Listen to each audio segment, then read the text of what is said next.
I was sitting in the doctor's waiting room when my phone rang. It was my only daughter, Angela.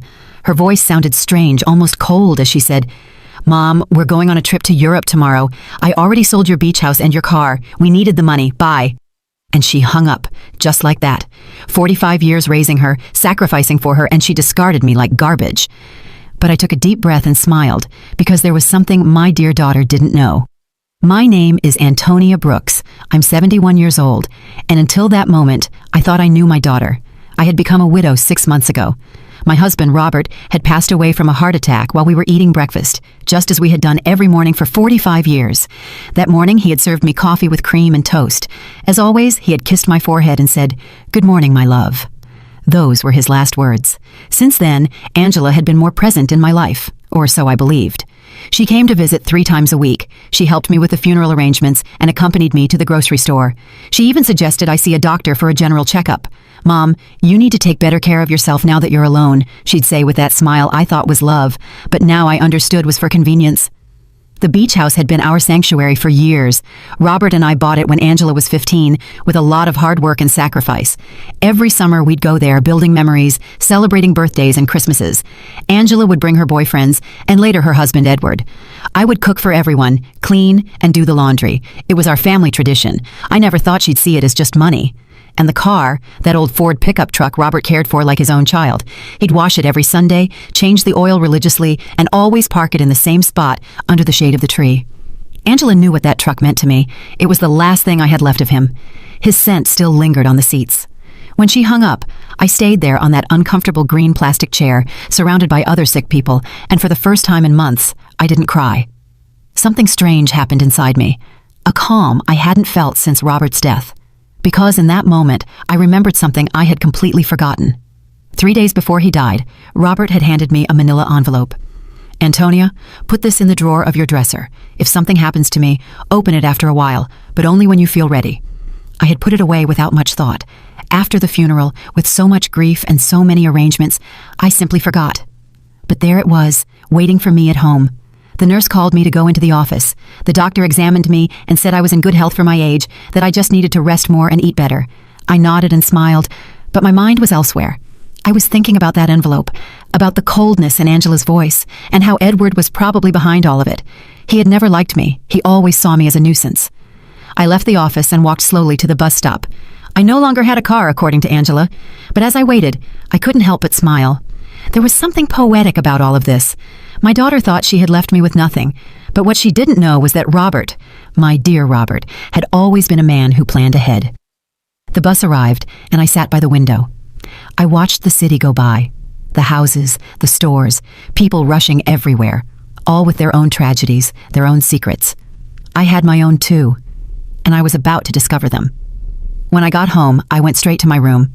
I opened the dresser drawer, and there was the manila envelope, exactly where I had left it. My hands trembled slightly as I picked it up. I could feel there were several documents inside. Robert had written my name on the front, in his neat handwriting. I sat on the bed we had shared for so many years and took a deep breath. It was starting to get dark outside, and the house was filling with those familiar shadows that no longer scared me. I opened the envelope slowly, as if unwrapping a birthday gift. What I found inside would change everything. What I found in that envelope took my breath away. There were legal documents, deeds, bank certificates, and a handwritten letter from Robert. My eyes filled with tears as I read his familiar handwriting. "My dear Antonia, if you are reading this, it means I am no longer with you. Forgive me for not telling you everything while I was alive, but I wanted to protect you from worries. Over the years, I invested our savings in properties and businesses. We don't just have the beach house, we have 6 other properties, including the apartment building where Angela and Edward live. We also have shares in 3 companies that are worth more than you can imagine. You are rich, my love. You always were rich. But now you are on paper, too." My hands trembled as I looked through the documents. There were deeds to houses in different city neighborhoods, a downtown condo, a small motel on the coast, and indeed, the 20-story apartment building where my daughter lived. Robert had been the silent owner for the past 10 years, but had put everything in the name of a company I didn't know about. And according to the papers, I was the sole heiress of that company. There were also bank statements for accounts I never knew existed, with numbers that seemed unreal. Robert had been a bus driver for 40 years, but apparently he had also been a very smart investor. Every penny we saved, every sacrifice we made, He had multiplied in silence, and I never knew anything. In the letter, Robert explained that he had kept it all a secret because he didn't want me to worry about money or for Angela to know about our real financial situation. You know our daughter, Antonia. If she knew we had so much money, her attitude would change. I want her to love us for who we are, not what we have. What irony. Our daughter had left us thinking we had nothing, when in reality, we had everything. That night, I couldn't sleep. I walked around the house, touching the old furniture and the knickknacks Angela had always criticized for being outdated. I looked at the family photos on the wall, especially the one where she was 5 years old, sitting on Robert's lap and laughing. Where did that sweet little girl go? When did she become so cold, so calculating? The next day, early in the morning, the phone rang. It was Angela again. Her voice sounded different, softer, but I had already learned to be wary of those shifts in tone. Mom, how are you? I wanted to tell you we already transferred the money from the house and the car. We deposited your share into your account. It's not much, but it'll help you live for a few months while you look for something smaller. My share? I asked, keeping my voice calm. Yes, Mom. We obviously weren't going to leave you with nothing. We gave you 30%. That's fair, right? We need the money for our investment in Europe. Edward has an incredible business opportunity over there. 30% of my own things. How generous. I see, honey. And when do you leave? This afternoon. Our bags are already packed. We'll be gone for at least 6 months, maybe more if the business goes well. But don't worry, Mom. When we get back, we'll help you find a small apartment, something that fits your needs. Fits my needs, as if she knew what my needs were. Okay, Angela, have a safe trip. Oh, Mom, I knew you'd understand. You've always been so compassionate. We love you so much. And she hung up. I stood there with the phone in my hand, and for the first time in months, I laughed.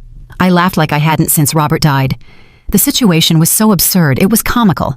My daughter had robbed me, kicked me out of my own house, talked to me with unbearable condescension, and all to fund a European adventure that would probably be a disaster. But what bothered me most wasn't the money, it was the ease with which she had discarded me. 45 years of my life dedicated to her, of sacrifice, of unconditional love, and she had erased me from her life with a 2-minute phone call. That was what truly hurt. I checked my bank account online. Sure enough, they had deposited an amount that probably seemed generous to them, but to me was a mockery. They had sold the beach house for much less than it was worth, likely because they needed the cash quickly, and they had sold Robert's truck for a pittance.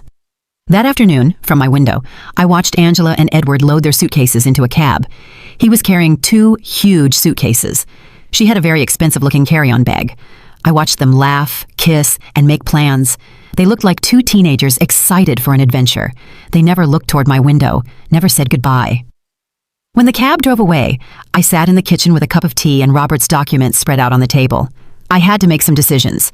I could call a lawyer, reclaim my properties, and get back everything they had taken. But something told me there was a better way to handle this, a more educational way. I called Mr. Peterson, the lawyer who had handled Robert's affairs. He had been at the funeral, had given me his condolences, and had told me to call if I ever needed anything. Well, now I needed him. Mrs. Brooks, it's good to hear from you. How are you? I'm doing well, Mr. Peterson. I need to see you urgently. I found some documents from Robert that I don't quite understand. Of course. You can come to my office tomorrow morning. I'll be there. That night, for the first time in months, I slept soundly. I dreamed of Robert. He was sitting in his favorite chair reading the newspaper, just like every morning, and when he saw me, he smiled and said, "It's about time, my love. It's about time you stood up for yourself." I woke up with a strange feeling. It wasn't exactly happiness, but it wasn't the sadness I had felt for so many months either. It was something like determination. For the first time since Robert's death, I had a clear purpose. I was going to get back what was mine, but not in the way Angela expected. The next morning, I got dressed with more care than usual. I put on my wine-colored dress, the one Robert always said made me look elegant. I fixed my hair and put on a little makeup, and when I looked in the mirror, I saw a woman I hadn't seen in a long time. I saw a strong woman. Mr. Peterson's office was downtown. It was an old but elegant building with marble floors and large windows. He greeted me with a warm smile, but when I showed him the documents, his expression changed completely. "Mrs. Brooks, this is much more than I imagined. Robert was a very smart man. Look, according to these papers, you are the owner of—" "I know, Mr. Peterson, I've already reviewed them. What I need to know is what I can do legally." Mr. Peterson explained that everything was in order, that the documents were legitimate, and that I was the rightful owner of all those properties. He also confirmed something I had already suspected. The sale of the beach house was illegal, because Angela had no right to sell it. We can get the house back immediately, Mrs. Brooks, and we can also proceed with legal action against your daughter for fraud. No, Mr. Peterson, I don't want to proceed with legal action. I want to do this another way. I want everything to remain a secret for now. Can you help me? He looked at me with curiosity, but he nodded. Of course. You are my client. What do you need? I need you to discreetly get the beach house back, do what is necessary to nullify that fraudulent sale, and I need you to help me gain real control of all my properties, especially the building where my daughter lives. I understand. It will be a process that takes a few weeks, but it's completely feasible. Perfect. And Mr. Peterson, I need no one to know I am behind all of this, at least for now. When I left his office, I felt as if I had woken up from a very long dream. I walked through the downtown streets, watching the people, the buildings, the life that was going on as normal. But for me, everything had changed. I had a plan. The following weeks were the strangest of my life. Officially, I was a poor widow who had been abandoned by her daughter, but in secret, I was a rich woman silently orchestrating the recovery of my assets. Mr. Peterson worked efficiently, and every few days, he would call me with updates on the progress of the legal proceedings. I decided to stay in my house for the time being. It was mine, after all, although Angela probably expected me to move into a single room. Every morning I would wake up, have breakfast at the same table where Robert and I had shared so many years, and then go for a walk in the neighborhood. The neighbors would greet me with that mix of pity and curiosity they reserve for recent widows. Aurora, my lifelong neighbor, came up to me one afternoon while I was watering the plants in the front. "Antonia, dear, is it true that Angela went to Europe and left you all alone?" "Yes, Aurora. She went with Edward. They have business plans over there." "And how are you going to live, sweetie? We all know Robert didn't leave much money." If you only knew, I thought. "Don't worry, Aurora. I'll be fine." "Do you need anything? I can bring you some food, help you with groceries?" "You're very kind, but I'm fine, really." Aurora looked at me with that expression I knew well. It was the same look I had received after the funeral, compassion mixed with a little relief that it wasn't her tragedy.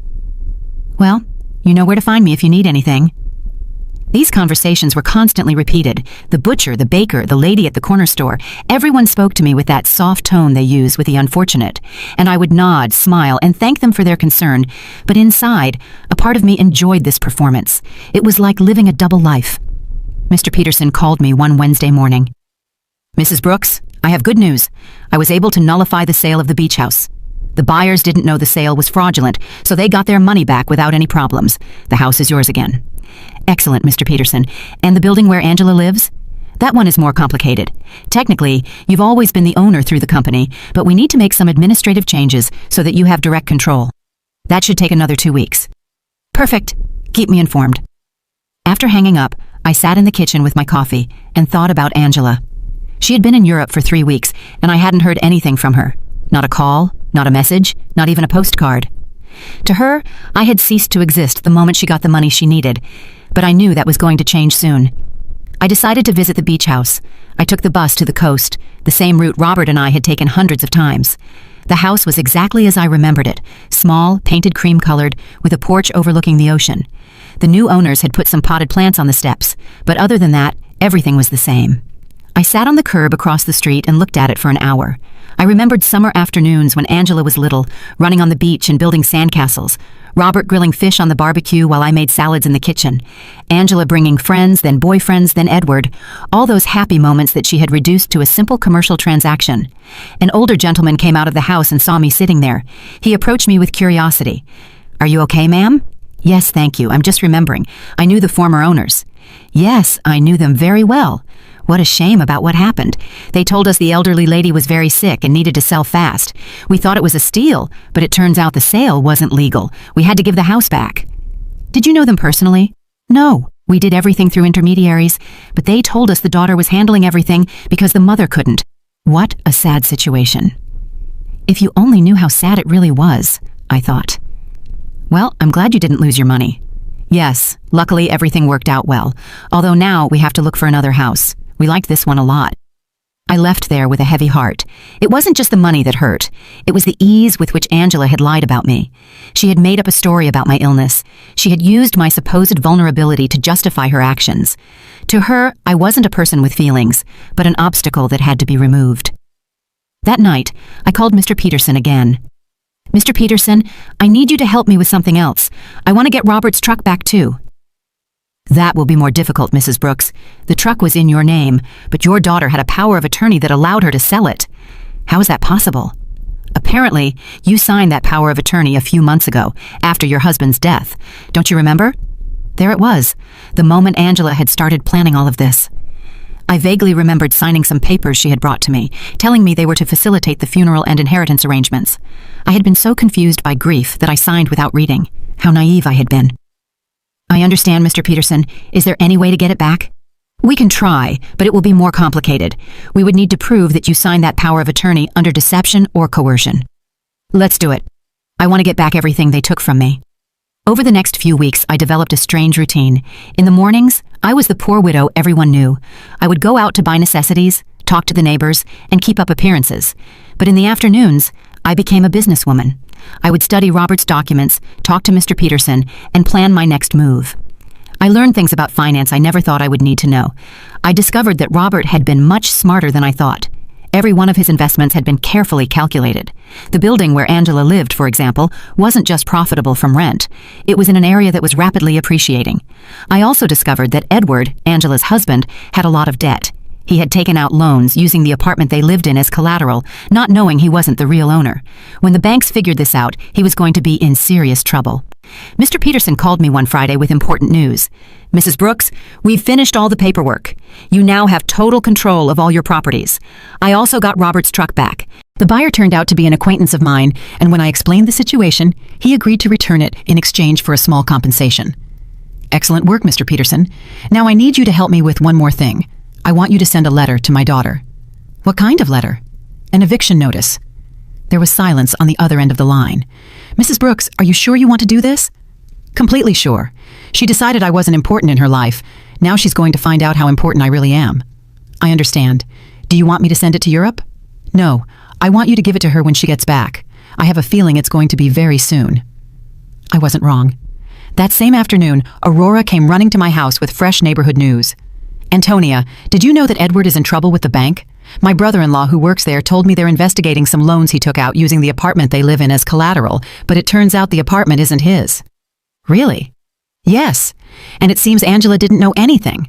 They're saying she's going to have to come back from Europe to sort out this mess. What a complicated situation. Yes, and the worst part is, apparently, Edward lied to her about the business in Europe. There was no business. He just wanted to escape the debts he had here. Perfect. Everything was working out exactly as I had expected. Angela had trusted Edward, had sacrificed her relationship with me for him, and now she was discovering that he wasn't the man she thought he was. That night, I sat on the porch with a cup of tea and looked at the stars. Robert used to say that the stars were the souls of people who had lived a full life, watching over their families from the sky. If that was true, then he was up there, watching his plan unfold perfectly. Thank you, my love, I said to the sky. Thank you for taking care of me, even after your death. The next day, Mr. Peterson called me early. Mrs. Brooks, I have some news. Your daughter just arrived in the country. She's at the airport alone. Alone? Yes, apparently Edward stayed in Europe. There are rumors they had a very big fight. I see. Did you send the letter? I'm going to send it today. She should receive it tomorrow. I hung up the phone and stood there in the kitchen, feeling a mix of nervousness and anticipation. After so many weeks of silent planning, the moment for the first real move had finally arrived. Angela was about to discover that her mother was not the defenseless victim she believed. Angela arrived at her apartment on Tuesday night. I knew this because Aurora, who seemed to have informants throughout the neighborhood, came to tell me the next day. Antonia, your daughter came back last night. I saw her go in with one suitcase, but she looked terrible, pale, with dark circles under her eyes, as if she had been crying the whole flight. Alone. Completely alone. And something strange, Antonia, when the doorman asked her for the keys, she didn't have them. She had to ask the superintendent to let her in with the emergency copy. Interesting. Edward had the keys, which meant he had probably decided not to come back. Or maybe Angela had discovered something about him and had fled. In any case, my daughter was back, and very soon she would receive my little welcome gift. Mr. Peterson called me that same afternoon. Mrs. Brooks, the letter was delivered an hour ago. The doorman confirmed that your daughter received it in person. Perfect. How long did we give her? 30 days to vacate the apartment as per legal standards. But Mrs. Brooks, are you sure you want to do this? She is your daughter after all. Mr. Peterson, my daughter kicked me out of my own house with a 2-minute phone call. She sold my things without asking. She treated me like garbage. Now she's going to learn that actions have consequences. I understand. I just wanted to make sure you had considered all the implications. I have considered them, Mr. Peterson. All of them. That night, I couldn't sleep. I stayed awake imagining Angela's face when she read the letter. The initial confusion, then the disbelief, then the panic. She would probably think it was a mistake, that someone was trying to scam her. But when she called to verify, she would discover that everything was completely legal. The next day, as if she had been waiting for my call, the phone rang at 8 in the morning. It was Angela, and her voice sounded desperate. Mom, I need to talk to you urgently. Good morning, honey. How is Europe? Mom, I don't have time for that right now. I received a very strange letter yesterday. It says I have to vacate my apartment in 30 days. It must be a mistake, right? Do you know anything about this? An eviction notice. How strange. From whom? From a company I've never heard of. It's called... Wait, let me find the letter. Robert Investments, Inc. Do you know this company? Robert had used his own name for the company. How poetic. No, honey. I've never heard that name. Are you sure the letter is legitimate? That's what I want to find out. Mom, I need you to help me. I don't know what to do. Edward left me in Europe. He ran off with another woman, and now I come back to this. I don't understand what's happening. There was the confirmation. Edward had abandoned her, probably when the money ran out, or when he realized that the legal problems at home were more serious than he thought. Poor Angela. She had sacrificed her family for a worthless man. I'm so sorry, honey. Where are you now? I'm in the apartment, but I don't know for how long. Mom, can I come see you? I need to talk to someone. I don't have anyone else. The irony was perfect. Now that she was left without the man for whom she had abandoned me, she remembered she had a mother. Of course, honey. Come over whenever you want. I'm on my way. I hung up the phone and looked at myself in the mirror. I had to be perfect for this performance. I put on my most conservative gray dress, tied my hair in a simple bun, and practiced my expression of a worried but resigned mother. When Angela arrived, she would see exactly what she expected to see. A poor, vulnerable widow who had been abandoned by her own daughter. Angela arrived an hour later. When I opened the door, I was surprised at how bad she looked. She had lost weight, had deep circles under her eyes, and her expensive clothes looked wrinkled and unkempt. Her eyes were red from crying. Mom, she said, and for a moment I thought she was going to hug me, but she stopped, as if she suddenly remembered how things had ended between us. Come in, honey. Do you want some coffee? Yes, please. We sat in the kitchen, at the same table where I had read Robert's documents weeks ago. Angela looked small in that chair, lost, just like when she was a child, and came to tell me about her school problems. Mom, I'm so sorry for the way I left. I know I didn't treat you well. It's in the past, honey. No, it's not. I treated you badly. I said horrible things, and now... Her voice broke. Now I have no one. What happened with Edward? He left with a 25-year-old hotel waitress in Paris. It turns out there was never any business in Europe. It was all a lie. He just wanted to escape the debts he had here and use the money from the sale of your house to fund his adventure. All the debts? Yes, Mom, so many debts. It seems he had been taking out loans for years, using the apartment we lived in as collateral. But now I find out he wasn't the owner of the apartment. How is that possible? Here was my opportunity. I don't know, honey. Property matters are very complicated. The problem is that now the banks are coming after me for his debts. They say since we were married, I'm also responsible. And on top of that, this eviction notice. Mom, I don't know what to do. I don't have money. I don't have a job. I don't have anywhere to live. She started to cry, real tears of genuine desperation. And for a moment, my mother's heart softened. I wanted to hug her, console her, tell her everything would be okay. But then I remembered the coldness in her voice when she called me from the doctor's office, the ease with which she had discarded me, the way she had talked to me as if I were a burden. Did you talk to a lawyer about the letter? I don't have money for a lawyer, Mom. We spent all the money in Europe. Edward took what little was left when he ran off with that woman. So what are you going to do? I don't know. I thought maybe I could stay with you for a while, just until I find a job and can get a small place to live. There was the question I had been waiting for. After kicking me out of my own house, after selling my things, after treating me like garbage, she now wanted me to rescue her. She wanted the poor widow she had created to save her from the consequences of her own actions.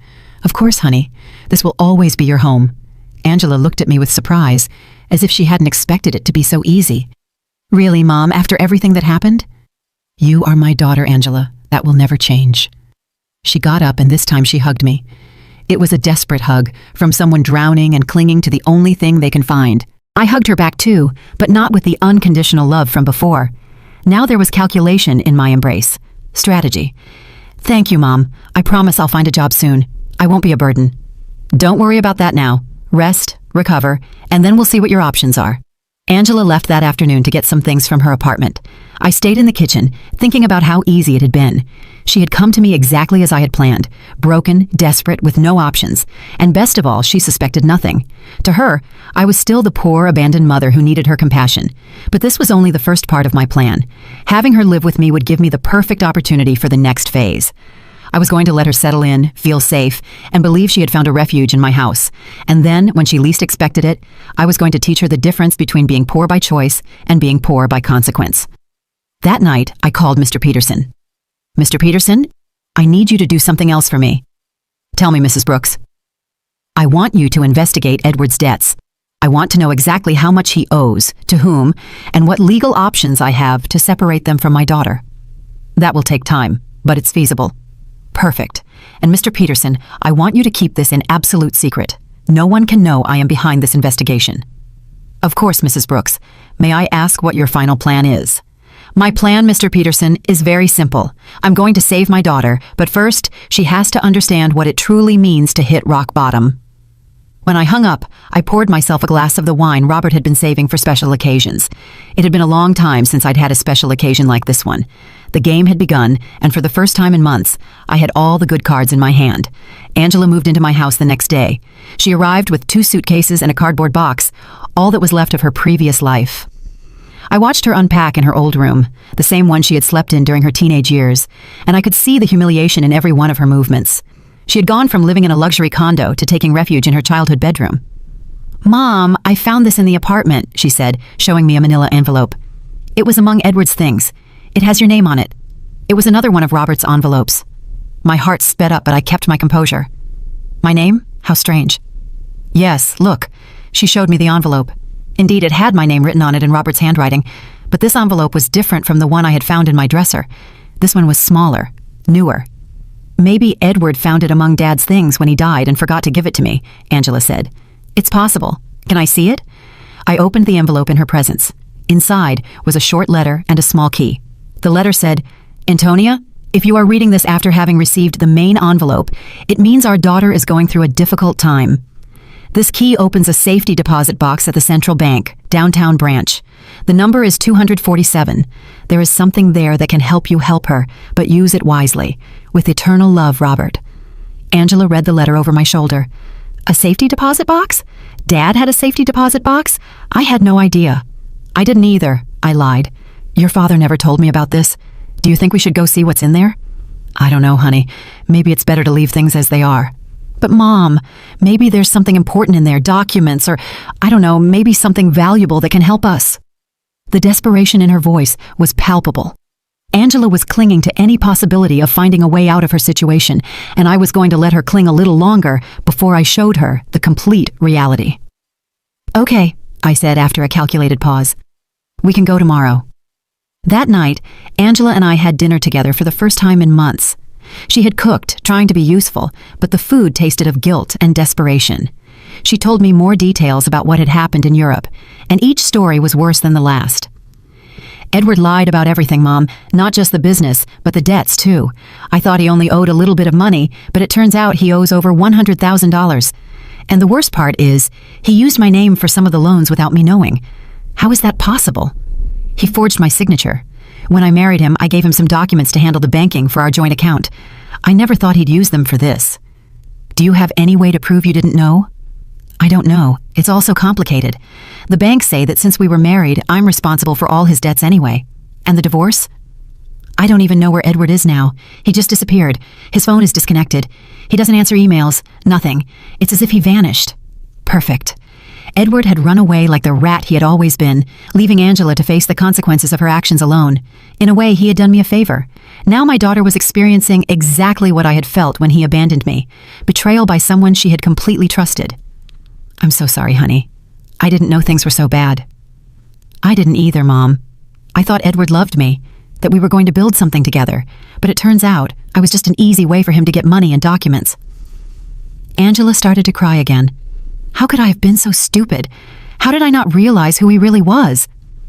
It was tempting to tell her that I had seen the signs from the beginning, that I had tried to warn her that Edward never seemed trustworthy, but that would have broken my facade as a compassionate and vulnerable mother.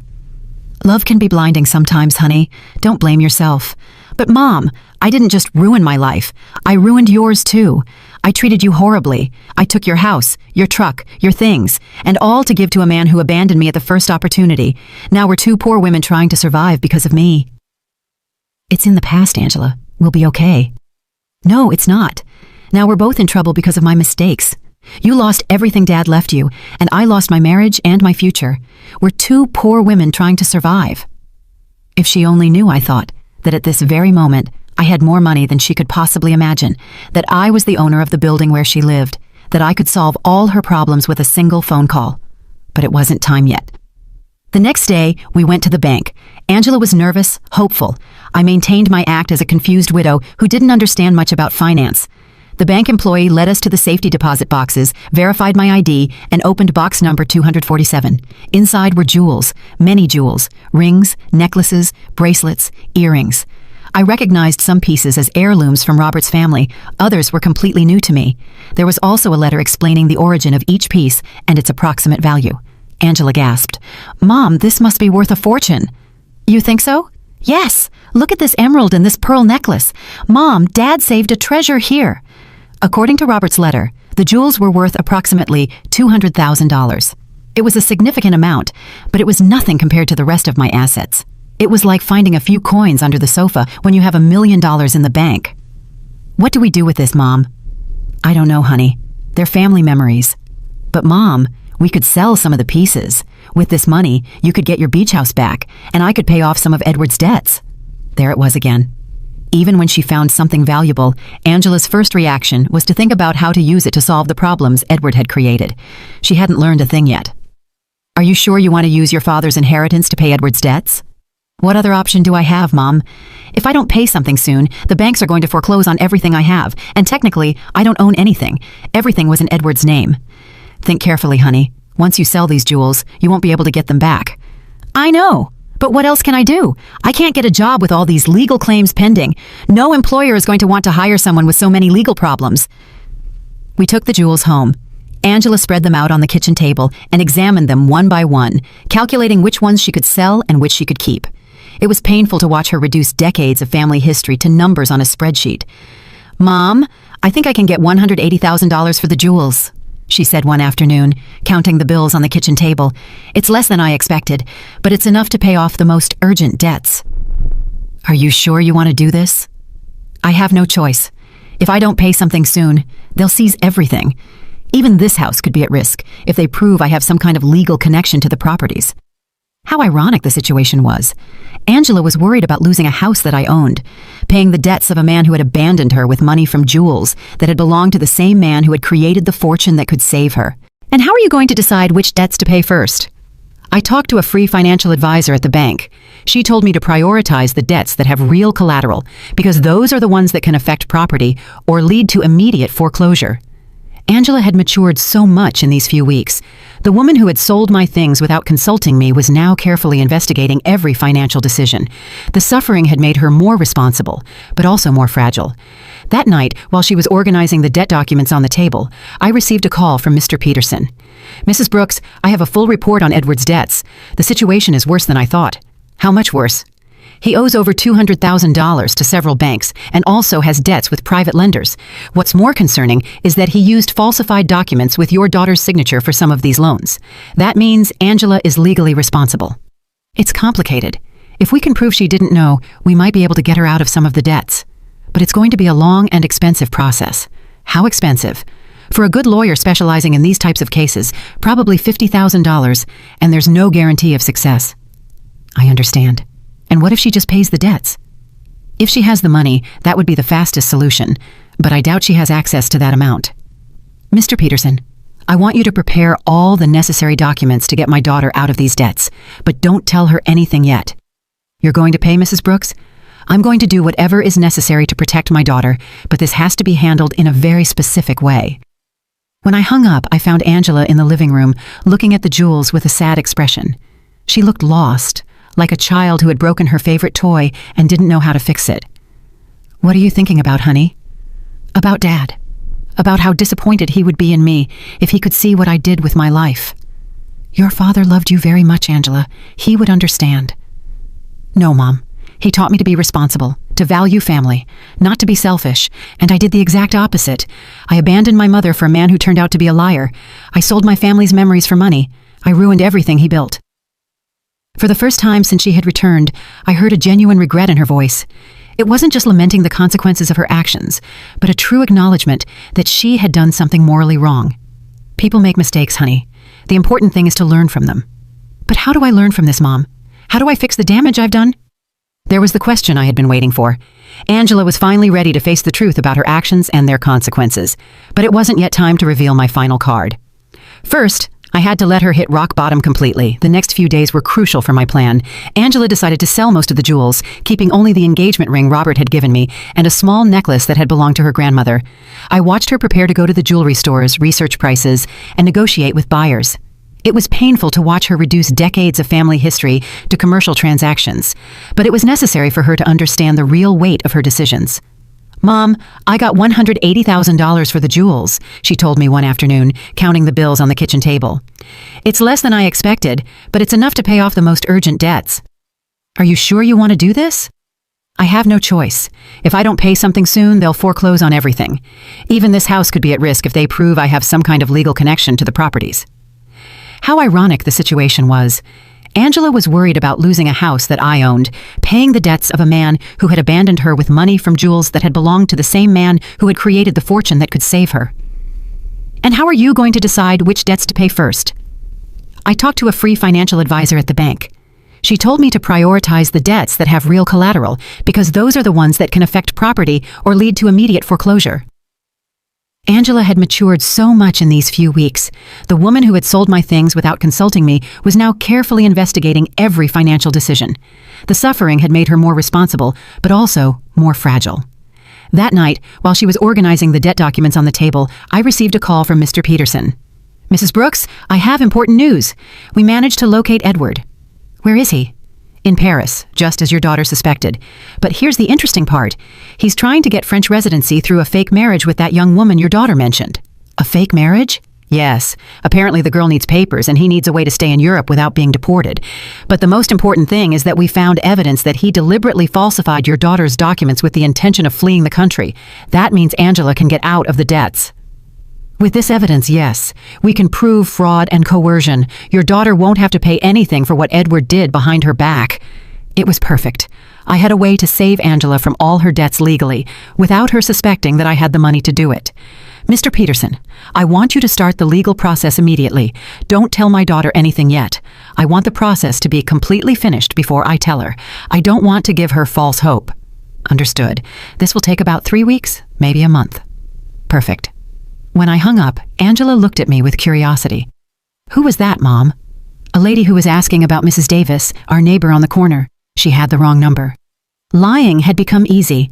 Every day that passed, I felt more comfortable with this double life I was leading. On one hand, I was the poor, abandoned mother Angela believed me to be. On the other, I was a wealthy woman, silently orchestrating my daughter's salvation and education. Over the next 2 weeks, I watched Angela struggle with decisions she never had to make. How to stretch money for food, how to negotiate with creditors, how to look for a job when your credit history is ruined. It was a cruel but necessary education. "Mom, I went to 3 job interviews today," she told me one evening, coming home with swollen feet and a tired face. 2 of them told me they can't hire me because of the pending legal problems. The third one offered me a part-time job cleaning offices at night. "Are you going to take it?" "I have no choice. It pays very little, but it's better than nothing, and I can work at night so I can keep looking for something better during the day." Seeing my daughter, who had lived a comfortable life for over 40 years, preparing to clean offices at night broke my heart, but it also filled me with pride. She was finally facing reality without expecting someone else to solve her problems. "Are you sure you can handle so much physical work?" "I'll have to learn. I can't keep being a burden to you, Mom. It's bad enough that you're letting me live here for free." "This is your home, Angela." "No, Mom. This is your home. and I'm here because of your generosity, but I'm not going to take advantage of it forever." One night, while Angela was on her first cleaning shift, Aurora came to visit. She sat in the kitchen with me, drinking tea and looking at the family photos on the walls. "Antonia, I have to ask you something. Did you know Angela was going to come back in these conditions?" "What do you mean?" "Well, when she left, she seemed so sure of herself, so arrogant. She talked about the great life she was going to have in Europe, about how successful Edward was, and now she's back, completely broken, working a cleaning job, living with you again. Life takes many turns, Aurora." "Yes, but there's something else. I've been watching Angela these days, and she looks different. Not just sad, but humble, as if she learned something important." Aurora had always been very perceptive. "What do you think she learned?"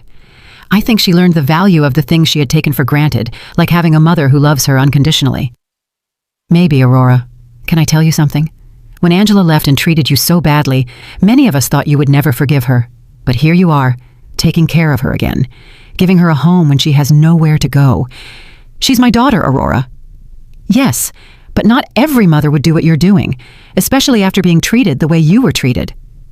If Aurora only knew the complete truth, that I had the power to solve all of Angela's problems, but was choosing to let her suffer a little longer so she would learn the full lesson.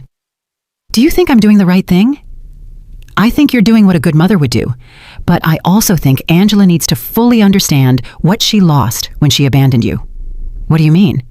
"I think she needs to value you not just as the mother who rescues her when she's in trouble, but as the strong woman who built a stable life for 45 years. She needs to respect you, not just need you." Aurora had hit the nail on the head. That was exactly the point of my entire plan.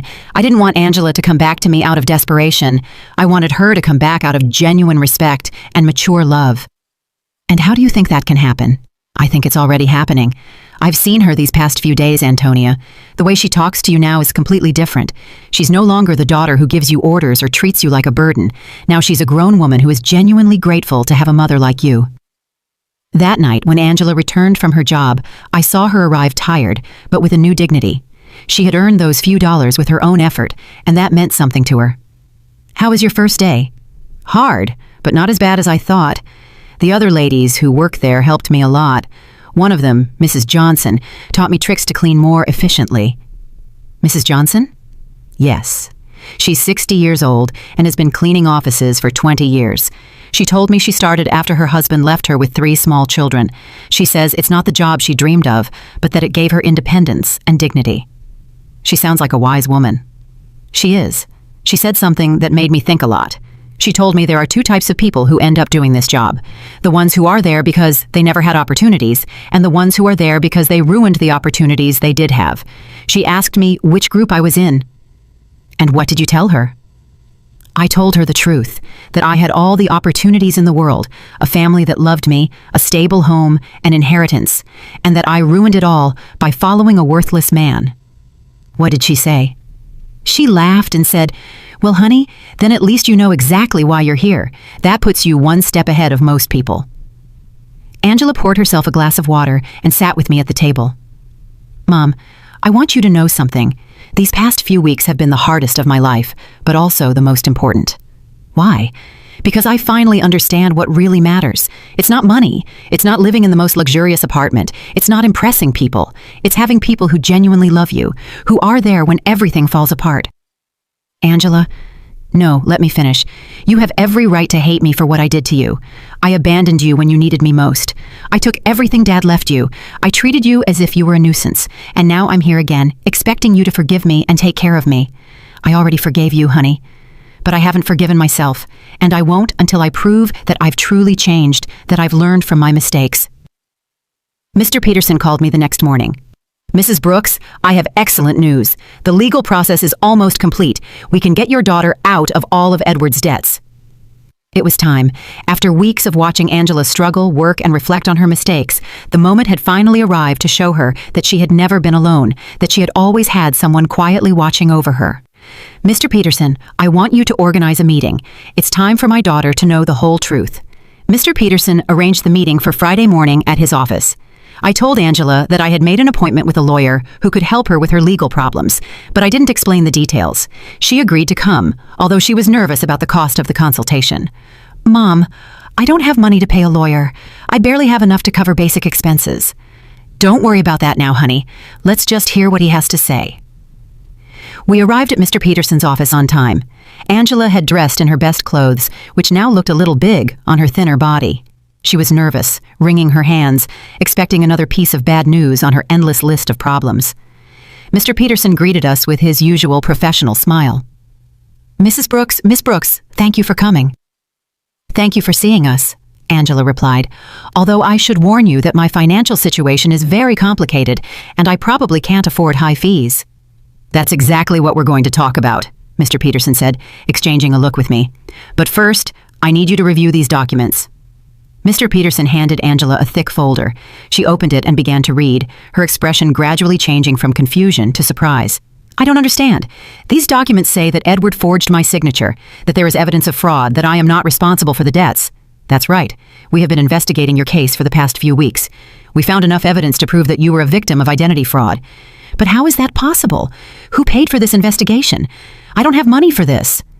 Mr. Peterson looked at me. It was my moment. Angela, there's something I need to tell you. What, Mom?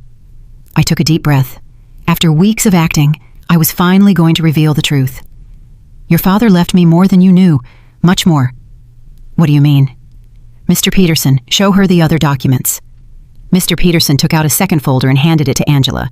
This time, the documents were the property deeds, the bank statements, the investment certificates, the entire fortune Robert had built in secret. Angela read in silence for several minutes. Her face went through a complete range of emotions: confusion, disbelief, shock, and finally, comprehension. Mom, this says you are the owner of the building where I lived. Yes, and that you have other properties, bank accounts, investments? Yes, this means that when I sold the beach house, it was my house, and the sale was fraudulent. I already got it back. Angela stared at the papers, trying to process the information. How long have you known this? Since the day you called me from the doctor's office. You knew all this when I came back from Europe asking for help? Yes. You knew you could solve all my problems when you saw me crying every night? Yes. There was a long, tense silence. Angela closed the folders and looked directly into my eyes. Why, Mom? Why did you let me suffer when you could have helped me? This was the question I had been waiting for weeks. Because you needed to learn something you couldn't learn any other way. What? You needed to learn the value of the things you had lost, the value of family, of respect, of responsibility. When you abandoned me, it wasn't just money you took from me. It was dignity. It was love. It was trust. Angela started to cry, but they weren't tears of self-pity, like the ones she had shed during these weeks. They were tears of deep understanding. I abandoned you when you needed me most. Yes. I treated you like garbage. Yes. And you saved me anyway. Yes. But not in the way you expected. I didn't save you by giving you money so you could keep making the same mistakes. I saved you by letting you hit rock bottom so you could learn to save yourself. Mr. Peterson discreetly intervened. Miss Brooks, your mother has paid all the legal expenses to free you from Edward's debts. She has also recovered all the properties that were sold fraudulently.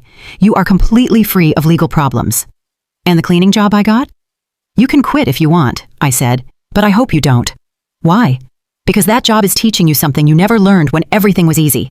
It's teaching you the value of your own effort, the dignity of honest work, the importance of valuing every dollar you earn. Angela wiped her tears and looked at me with an expression I hadn't seen in years. It wasn't the look of a daughter who needs her mother, but the look of a grown woman who respects another woman. Do you forgive me, Mom? I forgave you a long time ago, honey. The question is, can you forgive yourself? I don't know if I can. I did unforgivable things. People make mistakes, Angela. The important thing is what we do after we recognize those mistakes. Mr. Peterson left us alone in his office for a few minutes. Angela and I sat in silence, processing everything that had happened. Mom, I want you to know something. Even if you didn't have all this money, even if you were really the poor widow I thought you were, I would have learned the same lesson. What lesson? That there is nothing more valuable than having someone who loves you unconditionally. During these past few weeks, the only thing that kept me sane was knowing I had a home with you, that no matter how much I had ruined my life, you were still my mother. That will never change, Angela. I know, but I also know that I can never take that love for granted again. I have to earn it every day, with respect, with gratitude, with actions, not just words. We left Mr. Peterson's office with a completely new relationship. We were no longer mother and daughter united by blood and habit. We were two grown women who had chosen each other after going through the most difficult test imaginable. The following weeks were about rebuilding, but not the kind Angela expected. Even though she now knew I had enough resources to solve all her problems, she decided to keep her night cleaning job. "Mom, I need to finish what I started," she told me one afternoon as she was getting ready for work. "I can't just go back to a comfortable life as if nothing happened." "Are you sure? You don't have to punish yourself forever." "It's not a punishment. It's a way of remembering who I was and who I want to be now." I watched her put on her work uniform, something unthinkable a few months ago when she lived in the luxury condo with Edward. But there was something different in her posture, in the way she moved. She was no longer the broken woman who had arrived crying at my door. She was someone who had found dignity in honest work. Aurora came to visit me that afternoon, as she had done every few days since Angela had returned. "Antonia, there are some very strange rumors going around the neighborhood." "What kind of rumors?" "People are saying that you're not as poor as we all thought. Someone saw Angela leaving a very elegant lawyer's office downtown, and then they saw her paying off all her debts at the bank. People talk a lot, Aurora." "Yes, but they're also saying you got your beach house back, and that somehow you managed to solve all of Angela's legal problems. That costs a lot of money, Antonia." Aurora knew me too well to fool her for long. "What do you want to know exactly?" "I want to know if my friend of 40 years has been lying to me about her situation." I poured myself a cup of tea and sat across from her. It was time to be honest with someone else. "Robert left me more than anyone knew, Aurora. Much more." "How much more?"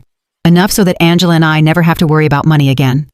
Aurora was silent for a moment, processing the information. "And why did you pretend to be poor all these months?" "Because I needed Angela to learn something she couldn't learn any other way." I told her the whole story, Angela's cruel phone call, my plan of silent revenge, the weeks of watching her hit rock bottom, and finally, the revelation in Mr. Peterson's office. "Antonia, that is brilliant and terrible at the same time." "Terrible?" "Yes, because you let your own daughter suffer when you could have helped her immediately, but also brilliant, because I understand why you did it." "You do?" "Yes. Angela needed to learn the value of the things she had lost. If you had simply given her money to solve her problems, she would have learned that there's always someone who will rescue her from the consequences of her bad decisions." "Exactly. But Antonia, didn't it hurt you to see her suffer?" "Every day. Every night I saw her crying. Every morning I saw her get up to go to work, tired and defeated. But I knew that if I rescued her too soon, she wouldn't have learned the full lesson." "And do you think she learned it?" "Look for yourself. Angela knows that she now has access to enough money to live comfortably, but she chose to keep her job. She knows she can move to a better place, but she decided to stay here with me. She knows she doesn't have to worry about the debts, but she's using her own savings to help other women in similar situations." "She's helping other women?" "Yes. She became friends with the ladies she works with, and is using some of the money she earned cleaning offices to help a coworker who is having trouble paying for her son's daycare." Aurora smiled. "That's not the Angela who went to Europe." "No, she's not. This Angela understands that money is a tool, not a goal. She understands that dignity comes from work and respect, not from material possessions." That night, when Angela returned from work, she found me reading in the living room. "Mom, I have to tell you something. Today, Mrs. Johnson asked me if I was the daughter of the rich lady from the north side of town." "What did you tell her?" "I said yes, that you have enough money for me not to have to work." "And do you know what she asked me next?" "What?" "She asked me why I was still working. So I explained that it was because I need to prove to myself that I can stand on my own 2 feet. "And what did she say?" She laughed and said, "Honey, that's the difference between being rich and acting rich. Your mom taught you how to be truly rich." Mrs. Johnson is very wise. She is. And she made me understand something important. It's not about the money you have, but about how you use it and how you relate to it. Angela sat down with me on the sofa. "Mom, I want you to know that I've made a decision. I'm going to keep living here with you, but not as a daughter who has come back home to her parents. I want to stay here as a grown woman who chooses to share her life with her mother." "What's the difference?" "The difference is that I'm going to pay my share of the expenses. I'm going to contribute to the upkeep of the house, and I'm going to treat this relationship as a partnership between 2 independent women who love and respect each other." "Angela, you don't need to—" "Yes, I do, Mom. I need our relationship to be different from what it was before. Before, I was a daughter who took her mother's love and care for granted. Now, I want to be a grown woman who values and takes care of the most important relationship in her life." "And your job?" I'm going to keep working, but not necessarily cleaning offices forever. I want to go back to school. I want to prepare myself to do something more meaningful with my life, but I want to do it step by step, earning every opportunity. Do you have any idea what you want to study? Yes. I want to study social work. These past few weeks have taught me how many people are going through difficult situations without having anyone to support them. I want to use the resources we have to help other women who are going through what I went through. It was perfect. Angela had not only learned to value what she had, but she had found a way to use her experience for something constructive. And what about Edward? Mr. Peterson told me he was arrested in France for the fraudulent marriage. He's going to be deported soon, but honestly, Mom, I don't care anymore. That part of my life is over. You don't feel any resentment? No. Edward did me a favor without even knowing it. If he hadn't abandoned and betrayed me, I never would have hit rock bottom. And if I had never hit rock bottom, I never would have learned to truly value what I have. That night, for the first time in months, I went to bed completely at peace. My plan had worked perfectly. Angela had not only learned the lessons she needed to learn, but she had emerged from the experience as a stronger, wiser, and more compassionate person. Robert would have been so proud. 6 months later, our life had found a new balance that neither of us could have imagined before. Angela finished her social work studies with excellent grades, and I decided to use some of my resources to establish a foundation to help women in situations of domestic violence and financial abandonment. Mom, the letter from the university arrived, Angela said one morning, coming into the kitchen with an envelope in her hands. I was accepted into the master's program. I start next semester. But Mom, I want you to know I'm going to pay for it with my own savings. I've been saving money from my job at the city.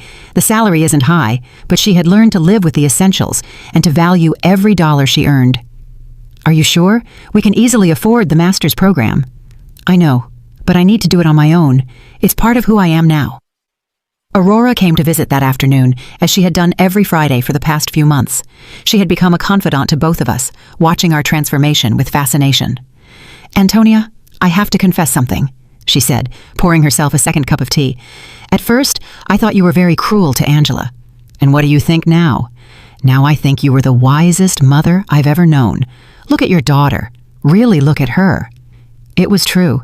The Angela who was in the living room studying for her exams was completely different from the one who had left for Europe months ago.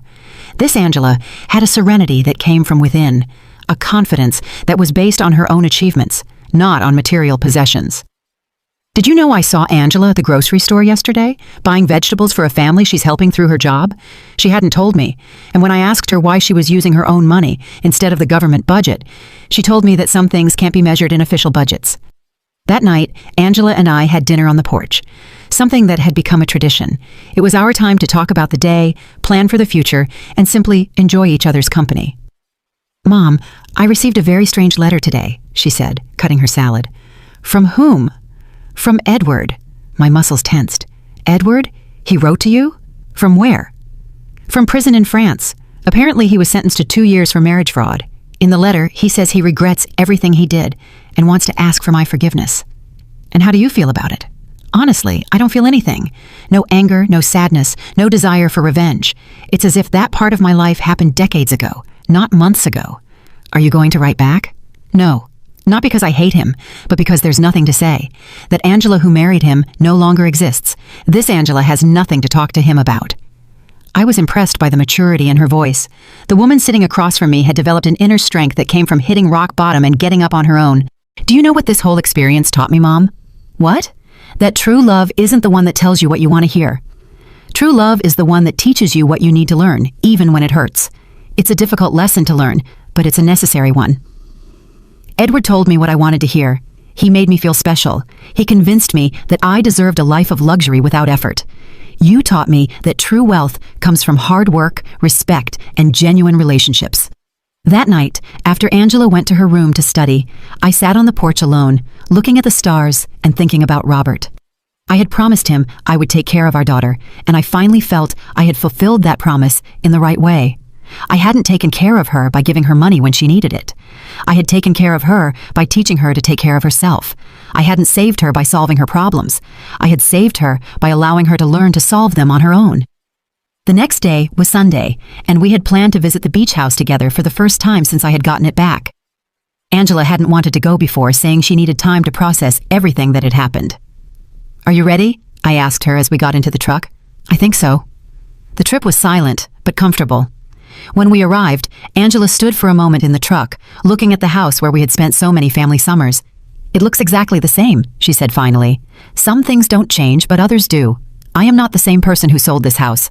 We went in together. The house was clean and tidy, exactly as Robert and I had kept it for years. Angela walked through each room, touching the furniture and looking at the family photos that hung on the walls. Mom, I want to apologize. You already apologized, honey. No. I want to apologize specifically for this house, not just for selling it, but for reducing all our family memories to a commercial transaction. It's forgiven. This house represents 40 years of family summers, of birthdays, of Christmases. Dad built that porch with his own hands. You planted that garden. I learned to swim at that beach, and I turned it all into money to fund the adventure of a worthless man. She sat on the sofa where Robert used to read on Sunday mornings. Do you know what hurts me the most? What? That when I sold it, I didn't feel anything. It was just another property. Now, being here again, I can feel Dad in every corner. I can hear his laughter, smell his morning coffee, see his reading glasses on the table. He is here, Angela. He has always been here. I know. And I also know that he is proud of how you handled all of this. We spent the whole day at the house, cooking together, cleaning, and fixing small details. It was like a ritual of reconnection, not just with the place, but with the values that place represented. When the sun began to set, we sat on the porch Robert had built, looking at the ocean. Mom, I have a proposal. What is it? I want us to turn this house into a temporary shelter for women who are leaving situations of domestic violence, a place where they can stay while they rebuild their lives. It was the perfect proposal. Robert would have loved the idea that his beach house would serve to help other families. I think that's a beautiful idea, honey. We can use some of the foundation's resources to maintain it, and I can oversee the program through my job. Are you sure you want to turn our family sanctuary into that, Mom? The best sanctuaries are the ones that are shared. Dad always said that a house isn't truly a home until it opens its doors to other people who need love. He was right. Robert had always been generous with our home, inviting relatives, friends, and neighbors who needed a place to stay. We returned home that night with a new project and a completely renewed relationship. We were no longer mother and daughter united by obligation or need. We were two women who had consciously chosen to build a life together based on love, respect, and a common purpose. That night, before falling asleep, I spoke to Robert in silence. We did it, my love. Our daughter finally understood what truly matters. And for the first time since his death, I felt he answered me. I always knew you would. You're both stronger than you think. Justice had arrived not as revenge, but as education, not as punishment, but as transformation. And in the end, we had both gained something much more valuable than money. We had gained an authentic relationship built on a solid foundation that no future crisis could destroy. Did you like my story, and which city are you listening from? Let's meet in the comments. If you liked the story, you can support me by sending a super thanks so I can keep bringing more stories like this. Thank you so much for your sweet support. I'm looking forward to your comments on the story. On the screen, you can see 2 new life stories that I highly recommend. There's so much more on my channel. Don't forget to subscribe.